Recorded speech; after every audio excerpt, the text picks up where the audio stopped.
السلام علیکم ورحمۃ اللہ۔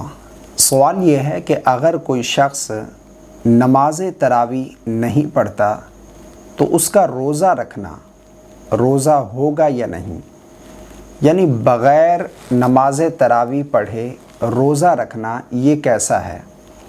کیونکہ کہا جاتا ہے کہ اگر کوئی شخص نماز تراویح نہیں پڑھتا تو اس کا روزہ رکھنے کا کوئی فائدہ نہیں ہے۔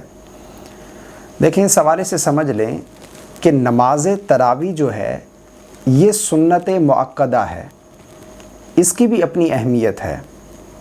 اگر کوئی شخص بغیر کسی شرعی عذر کے سنت مؤکدہ کو ترک کر دیتا ہے اور اس کی عادت بنا لیتا ہے، ایک تو یہ ہے کہ کبھی کبھار چھوڑ دی، یہ ایک الگ بات ہے، لیکن ہمیشہ اس کے ترک کرنے کی عادت بنا لینا یہ مناسب نہیں ہے، گناہ سے خالی نہیں ہے۔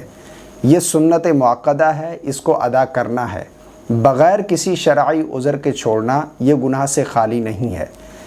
اس کی اپنی اہمیت ہے، یہ سنت مؤکدہ ہے، لیکن جو روزہ ہے اس کی اپنی اہمیت ہے۔ روزہ یہ فرض ہے۔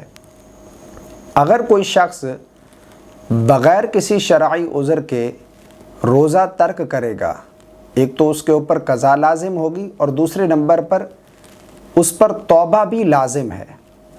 اب یہ بات سمجھیے گا کہ اگر کوئی شخص نماز تراویح نہیں پڑھتا کسی بھی وجہ سے، تو یہ نہیں ہے کہ وہ روزہ نہیں رکھے گا، روزہ اس کے اوپر فرض ہے، وہ نہیں چھوڑے گا، روزہ وہ رکھے گا۔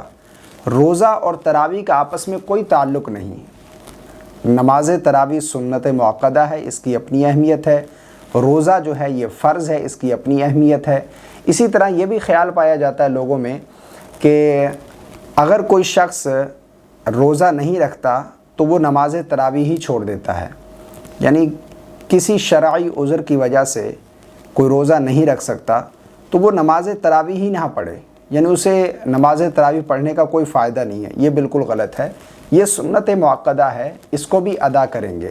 اسی طرح اگر کوئی شخص سنت مؤکدہ یعنی نماز تراویح کسی وجہ سے نہیں پڑھ سکتا تو وہ روزہ نہ چھوڑے، روزہ رکھ سکتا ہے تو وہ روزہ رکھے گا، اس کا روزہ بالکل درست مانا جائے گا، اس کے روزے میں کوئی فرق نہیں پڑے گا۔ لیکن یہ ہے کہ سنت مؤکدہ کو ترک کرنا یہ بھی مناسب نہیں ہے، نماز تراویح بھی ادا کرنی چاہیے۔ مجھے امید ہے آپ کو میری بات سمجھ آ گئی ہوگی۔ اللہ تعالی ہم سب کو سمجھ کی توفیق عطا فرمائے۔